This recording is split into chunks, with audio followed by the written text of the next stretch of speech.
Cari amici di Sicilia Magazine, un nuovo punto di interesse nasce a Catania. Un'opera di rigenerazione urbana è stata inaugurata stamattina qui alle mie spalle, perché il titolo dell'opera è Déjà Vu ed è stata realizzata dall'artista Ligama insieme a Covei e all'Accademia delle Belle Arti. Un'opera ecosostenibile, un murales ecosostenibile che viene realizzato con della pittura che riesce ad assorbire l'inquinamento delle macchine.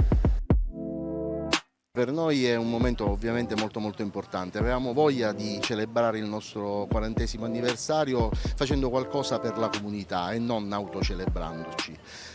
Siamo veramente soddisfatti di quanto è stato realizzato da un catanese, Salvo Ligama, di sicuro spessore internazionale, e siamo molto soddisfatti anche del messaggio che Salvo Ligama ha voluto con noi trasmettere alla città, cioè un messaggio di rispetto dell'ambiente, il rispetto della nostra bellissima città e dei nostri concittadini. Per noi il concetto dell'ambiente è un concetto molto importante.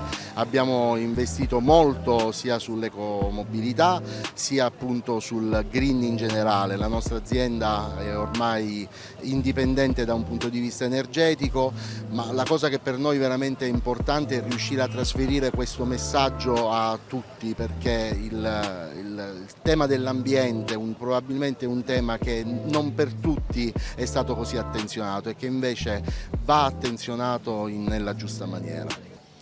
Sì, una bella iniziativa che tra l'altro inquadra bene quella che è anche la prospettiva della nostra amministrazione, la collaborazione comunque con i privati, rigenerare aree degradate come era questo brutto muro di cemento con il verde speranza per questa città, legato anche un po' a quello che sono i colori del Parco Gioieni qua alle nostre spalle. Ovviamente come amministrazione oggi abbiamo ringraziato tutti gli attori, dall'Accademia delle Belle Arti all'azienda privata, all'artista che ha realizzato quest'opera, quindi diciamo proprio come buon auspicio per il futuro della nostra città. Noi stiamo portando avanti tante iniziative di rigenerazione urbana attraverso i fondi comunitari, quindi anche la collaborazione con i privati sicuramente è un aspetto molto positivo che noi vogliamo seguire.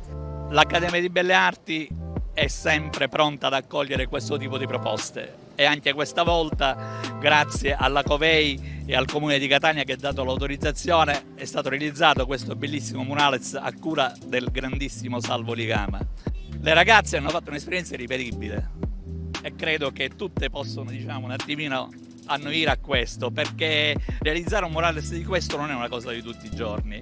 Io spero tanto che prossimamente ci sia la sensibilità da parte di società, di aziende, affinché si possa realizzare ancora lungo questo muro, dopo la fontana, ci sono delle parti bianche, altri murales come questo.